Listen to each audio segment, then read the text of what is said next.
Thank you for joining NMH at 1, where we highlight the news making headlines in the land of the brave and beyond, ranging from current affairs to community stories, sports and economic news. Headlining the news today: 2 billion Namibian dollars to get veterans off the government's back.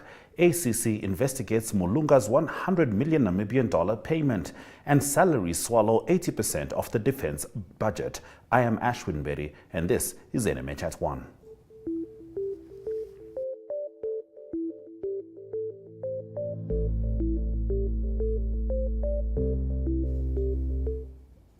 In today's midday news update, from 4 April until 3 April, schools in the Central Commerce region will start no earlier than 7:30 in the morning and no later than 8:30.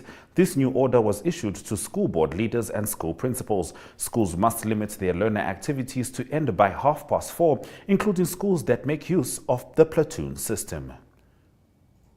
Remember to engage with these stories on our social media throughout the broadcast. Visual news coming up after the break.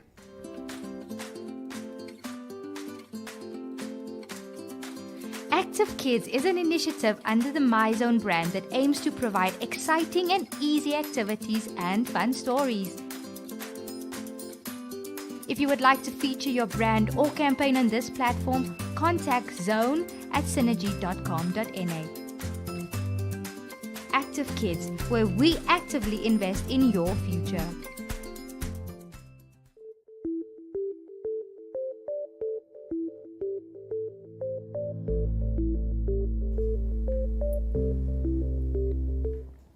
Heading into the visual news, Rundu Mayor Gabriel Kanyanga has informed the Northern Electricity Distributor NORED that the local authority is willing to end their relationship if they continue to receive peanuts as surcharges. Kanyanga made the remarks during a stakeholders meeting this week in Rundu. Kenya Kambowe reports. Coming late as we had a management meeting, I even left my colleagues are still continuing with the meeting. Due to the matter of valuing also this meeting, I have to excuse myself and to join you. I'm Kanyanga Gabriel, the mayor of Rundu Town. Last week, we had a meeting with the public, a trade fair, the issue of knowledge, whereby the issue of the darkness in town. I believe that maybe you happen to touch it into your discussions. Whereby all our street lights, majority, they are off. One might say that maybe there might be not people who are stealing what, and how are other towns are getting it right? Is it the FIFA only in the Rundu, or how are you getting it right on the other towns? Yeah, being the darkest town and is the town that is supplying a lot of money in terms of buying power. To know that we were sent by the community to do a benchmark with Oshakati to go see how is Oshakati Premier doing. We happen to learn that the council even does not do anything about electricity, whereby Oshakati Premier does everything as long as they just come to the table and agree on terms and ways the contribution from electricity will come from to expand electricity or whatever that they are to do. So as a mark, I'm so happy that the CEO of NORED is here, and he was the first person to deny joining NORED by then, as he was a CEO of Shakati. That's why we are saying that it's probably it's a higher time of Rundu Town Council also maybe to pull off from NORED in order for us to stand on our own. Because I know that millions that are being pulled in Rundu, if it's cycling within the region itself, this problem we are talking about could be addressed. Currently, money are being taken that side, and when we are to get whatever shares that we are to get, we are the one who are contributing more, but when we are sharing, we got what, for example, a village council is getting is what the Rundu Town Council is getting, as per the whatever surcharges. So the village council might be happy to receive what they are receiving because they are still at that level. But in Rundu, when we are receiving that money, it's just like a drop of sugar in the ocean. We are not feeling anything. So really, it's a higher time for us to see to it that non-power, you are here listening, the will of the politics and the will of the resident of this town, for us to see to it that rents being decentralized to town, or otherwise if it's to regional, the regional level. Thank you very much. Nambob has found itself in a chokehold after a local coffin maker dragged it to court. An update on this story follows in the newspaper review segment. The Agenda is a weekly national affairs interview program hosted every Sunday by Namibian Sun editor Toyvon Jabela, featuring a panel of high-profile newsmakers, analysts, and experts. If you would like to feature your brand or campaign on this platform, contact agenda@synergy.com.na. The Agenda, focused on today's conversation.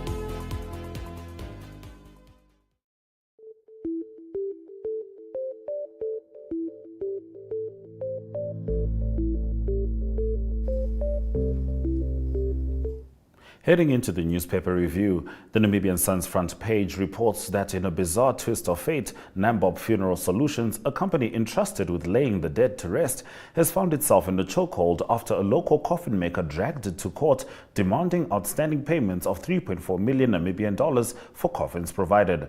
Nambob is the country's biggest funeral undertaker, having spent decades enjoying a massive chunk of the market share. It is not clear why Nambob abandoned its financial responsibilities towards its coffin supplier. According to court documents, the funeral home settled outside the court, agreeing to pay the outstanding money over 4 installments. The two parties also agreed that each would pay for its legal costs. The coffin maker confirmed that Nambob is keeping to the arrangement and has already made the first installment, which was due on the 1st of March. On page 3, a group of children of the liberation struggle who have been camping at the SWAPO Party Kavango East Regional Headquarters in Rundu since July 2022 have changed course on their demands. The struggle kids, who initially wanted government jobs, now want land for agricultural purposes and to be assisted with startup capital as they want to contribute to the nation's food security.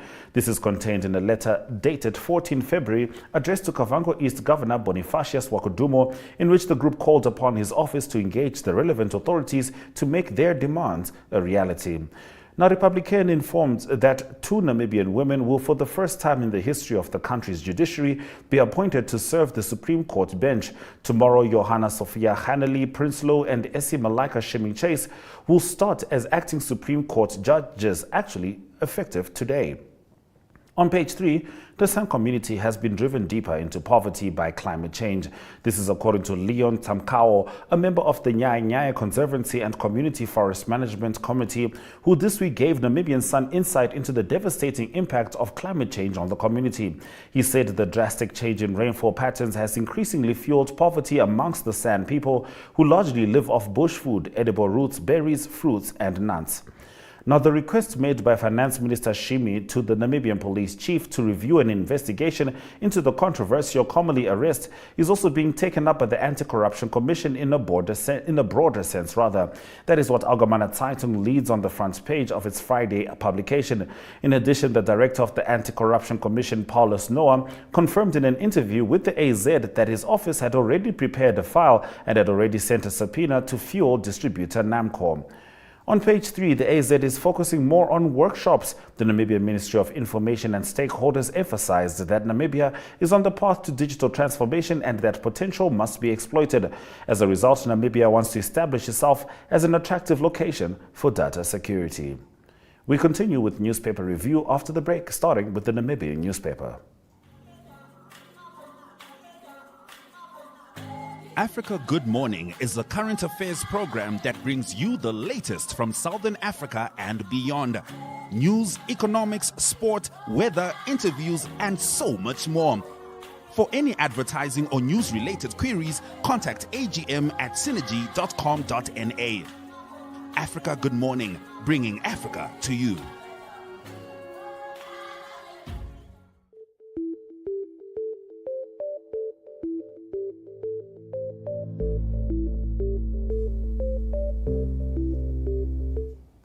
The Namibian newspaper reports that Anti-Corruption Commission is investigating a payment of 100 million Namibian dollars made by NAMCO chief Emmanuel Mulunga to a joint venture that involved a fast-living German businessman Lars Windhorst, who is facing several lawsuits from creditors in Europe. This transaction also involves two businessmen from Nigeria and the Netherlands.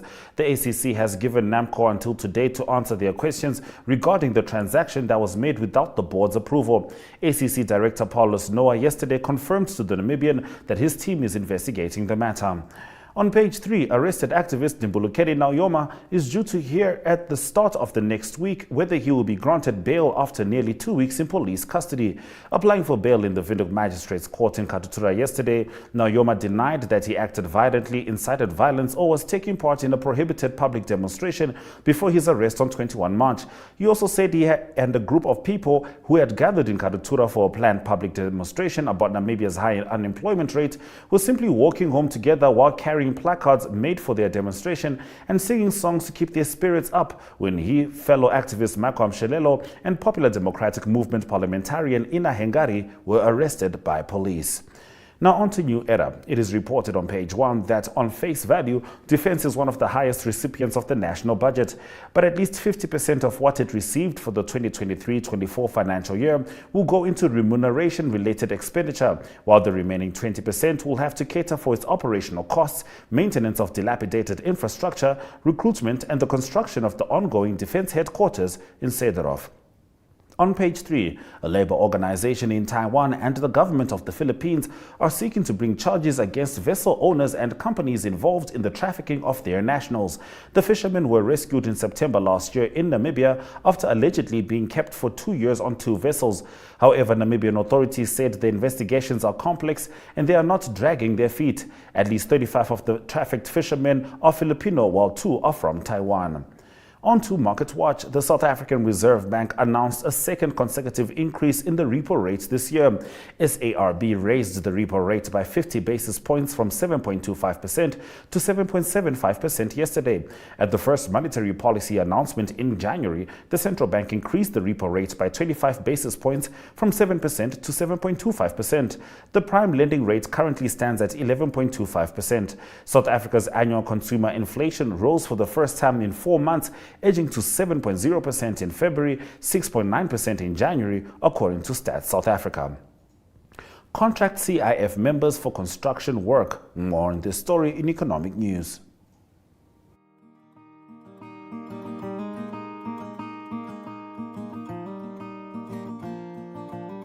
AgriMonitor is jou weeklikse landboukundige program wat jou die jongste nuus in die landbouverwante bedryf en onderwerpe wat daaraan gekoppel is, bring. Vir enige advertensie of nuusverwante navraag, kontak agrimonitor@synergy.com.na.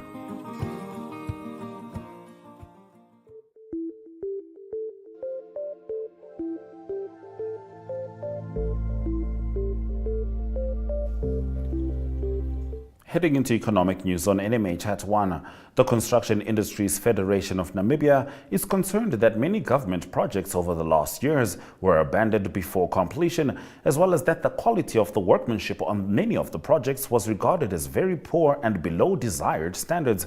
Accordingly, the CIF wants to encourage buyers of building and construction services to be prudent when selecting service providers and awarding contracts. The organization points out that this is a result there not being a statutory regulatory body such as a construction council in place, and highlights related disadvantages, as well as recommends that in the interim, buyers only appoint contractors that are CIF members, since they have to adhere to the Federation's Code of Conduct. With the lack of regulatory body in the construction sector, such as Construction Council, there is not a single statutory body that has the mandate to monitor and police the performance of contractors in this sector. Let's have a look at the economic indicators.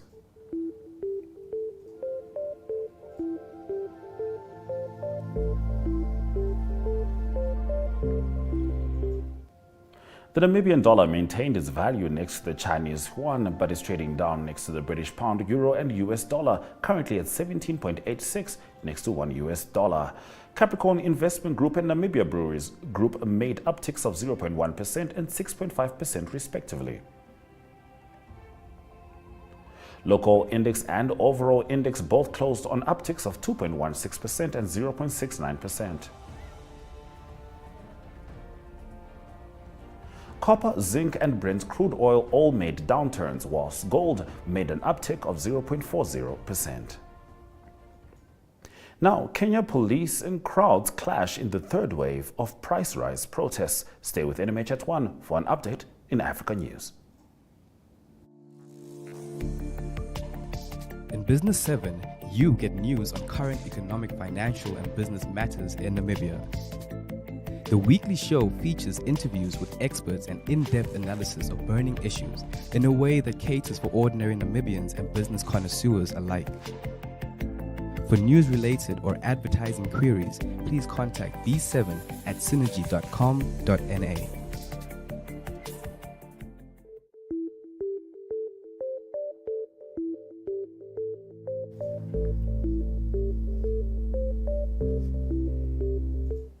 Heading into news from Africa, protesters threw stones at police in Kenya's capital and attackers set fire to an office run by the president's party in a western town yesterday during a third wave of demonstrations organized by his opponents. Thousands joined marches called by opposition leader Raila Odinga against high living costs and alleged fraud in last year's vote. The government has said the vote was fair, defended its economic record, and called for the protests to stop. Violence also marred Monday's protests and the first demonstrations the Monday before that, prompting pleas for calm from civic leaders who said they feared a descent into ethnically charged violence. Deputy President Rigathi Gachagua urged protesters to go home on Thursday. "We are telling our elder Raila Odinga the only way to get into government is through the ballot." Earlier in the day, Odinga rode through Nairobi's Pipeline neighborhood in a convoy with other opposition leaders as hundreds of supporters marched alongside, waving twigs, saucepans and empty packets of flour. Steve Odiahambo, a 31-year-old unemployed graduate, said he was demonstrating over the vote, joblessness and high food prices. "We want Raila to tell us daily we won't relent. Even night we are ready," Odiambo said. Odinga has called for protests every Monday and Thursday. The price of 2 kilograms of maize flour, a staple, increased to 179.98 shillings in February, up from 134.79 in April 2022. Kenya's inflation rose to 9.2% year-on-year in February from 9% a month earlier, largely driven by food and transport prices. The protesters have accused President William Ruto of mismanagement, while his supporters have accused Odinga of using anger over rising prices, a global phenomenon, to press for political concessions and a possible role in government. The former Ivorian president, Henry Konan Bedi, now an opponent on Thursday, called his party members to unite to win in the next presidential election in 2025 after the defection of some leaders in recent weeks. This call for unity echoes the defections in recent weeks of some PDCI leaders, such as Bedi's former chief of staff, Narcisse Ndri, who joined the ruling party. The 88-year-old ex-president also hinted that alliances could be forged with other parties for the next elections. When two forces are joined, their effectiveness is double. United and determined, let's join forces, he said, in front of more than 1,000 delegates. Several opposition figures were seated in the front row. Leaders of the party of another former president, Laurent Gbagbo, former First Lady Simone Gbagbo, and Charles Bled Guede. In his speech, Henry Konan Bedi also made a harsh assessment of Côte d'Ivoire. "Our population is suffering. Poverty is unprecedented. Our education system is in decay," he said. Bedi, however, assured to reach out to President Alassane Ouattara to engage in a frank and sincere dialogue for the benefit of lasting peace. Municipal and regional elections are to be held in September 2023. The next presidential election will take place in 2025. Henry Konan Bedi, who governed Côte d'Ivoire from 1993 to 1999, does not rule out being the PDCI's candidate in this election. He will then be 91 years old. Other members of his party have also expressed their willingness to enter the presidential race, such as former Trade Minister Jean-Louis Billon. Now, on Thursday, Bedi was named as the sole candidate to succeed him as PDCI president at the party's next Congress in June. We'll head into international news, starting with Britain shortly.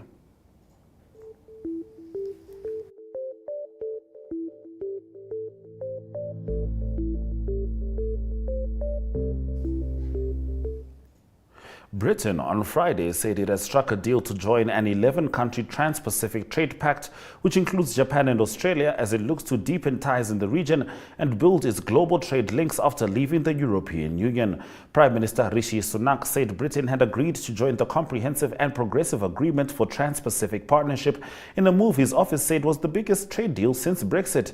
Joining the CPTPP trade bloc puts the UK at the center of a dynamic and growing group of Pacific economies, Sunak said in a statement, adding the deal demonstrated the real economic benefits of our post-Brexit freedoms. Britain has been looking to build global trade ties following its departure from the EU in 2020 and has looked to pivot towards geographically distant but fast-growing economies. It is deepening its ties in the Indo-Pacific as its foreign policy framework casts China as an epoch-defining challenge. Other members of CPTPP are Brunei, Canada, Chile, Malaysia, Mexico, New Zealand, Peru, Singapore, and Vietnam.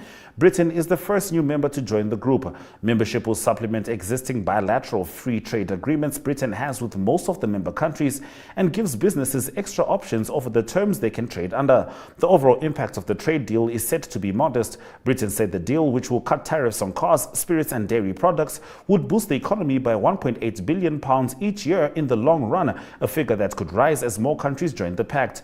The Pacific Rim is forecast to grow twice as fast as Europe, so UK businesses should be thinking about their regional presence, said Sally Jones, Trade Policy and Strategy Partner at EY. The CPTPP makes that much easier, and the CPTPP will only get bigger as more countries look to join. Britain has agreed to new post-Brexit trade deals with Australia and New Zealand and agreed on an FTA with Japan in 2020. It is also in talks with Canada and Mexico over new FTAs after it rolled over previous EU trade deals at the end of 2020. Turkey's parliament has approved a bill to allow Finland to join NATO, clearing the last major hurdle for Helsinki to join the defense alliance as war rages in Ukraine. All 276 legislators present on Thursday voted in favor of Finland's bid, days after Hungary's parliament also endorsed Helsinki's accession. Now, the Turkish parliament was the last among the 30 members of the alliance to ratify Finland's membership. Turkey's President Recep Tayyip Erdogan said earlier this month that Finland had secured his country's blessing after taking concrete steps to crack down on groups seen by Ankara as terrorists and free up defense exports. Now, after the vote, Finnish President Sauli Niinisto thanked NATO's 30 member states for supporting the country's bid to join the alliance. I want to thank every one of them for their trust and support. Finland will be a strong, capable ally committed to security of the alliance, he said in a statement released on Twitter. Finland and Sweden had asked to join the transatlantic military alliance last year in response to Russia's invasion of Ukraine, which began on February 24, 2022. The move ended decades of military non-alliance by the two countries. Finland shares 1,300-kilometer border with Russia. Sweden's bid to join the alliance, meanwhile, has been left in limbo, with both Turkey and Hungary withholding approval despite expressing support for NATO's expansion. Turkey's government has accused Sweden of being too lenient towards Kurdish groups it considers terrorists, as well as people associated with the 2016 coup attempt. Ankara also voiced anger over a series of demonstrations in Sweden, including a protest by activists who burned the Quran outside the Turkish embassy. All right, stay with us as we start off with Salute Boxing, heading into the local sport.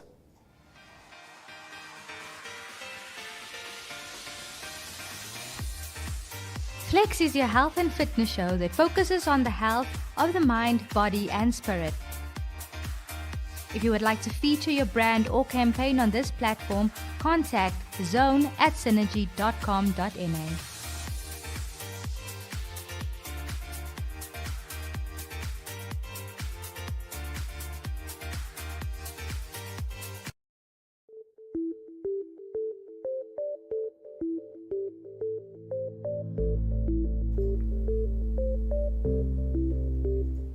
Heading into local sport, a face-off organized by the Salute Boxing Academy took place ahead of their planned Bonanza, which is scheduled for Saturday. In the main bout, Namibian Philemon Ngutenaye and his South African opponent Theo Nyayipi will step into the ring at the Roman Catholic Hall. Sanlam Namibia early this month launched its third annual Sanlam Coastal Marathon, which will take place in Swakopmund from 29 April to unearth athletic talent. The marathon is set to create a platform for athletes to craft their skills, while at the same time promoting physical and mental health and fitness for all. And the Namibian Eagles continued the recovery of their ICC World Cup qualifier playoff campaign with a comfortable 8-wicket win with 107 balls remaining against Jersey yesterday. Let's head into international sports news.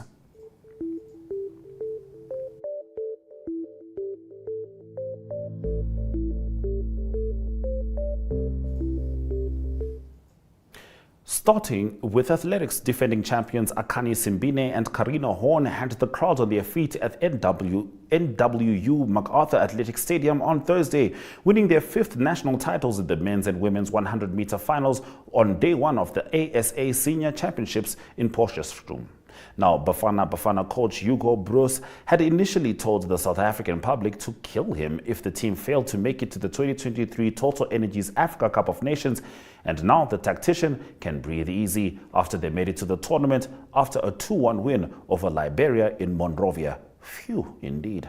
Bukayo Saka will refocus on Arsenal's Premier League title push on Saturday after enhancing his reputation as one of the world's top young players with a wonder goal in England colours. The forward has played a central role in the Gunners' bid to be crowned champions for the first time since 2004, while also starring for Gareth Southgate's national side. Bukayo Saka was also made the Player of the Month in March, and his coach, Mikel Arteta, is also the Coach of the Month. Stay with NMH at 1 as we head into the highlights after the break.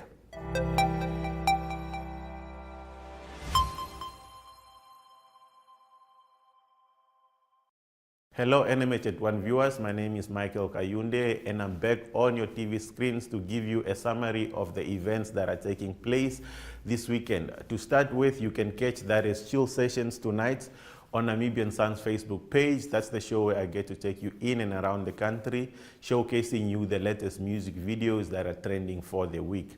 Moving along with other events that you can still expect this weekend, tonight you can catch that is King Tidi's birthday bash happening at the Temperature Lounge in Kommersdal. Gates open at 1800 hours. That's where people are gonna go and celebrate King Tidi's birthday. There are gonna be other performances and DJ sets by other musicians as well. So if you are a fan of King Tidi, the Temperature is the place to be at tonight. Moving along with other events that you can expect to catch that is Mega's Backspin music video party happening tomorrow at Club Trinity. A lot of appearances by other artists as well, including Gaza. So if you are a fan of the new school, Trinity is the spot for you to be at tomorrow. And lastly, you can catch that is the 12th edition of Kasi Vibe, which is taking place this weekend. It actually began yesterday and it's going to happen until Sunday. You can catch that is the main performances on Saturday tomorrow. Performances by the likes of King Tidi, Top Cherry, Lioness, and more. Tickets are available at Web Tickets for $40 and at the gate is $70. So those are some of the events that you can catch this weekend. From me, Michael, until next time, it's bye-bye.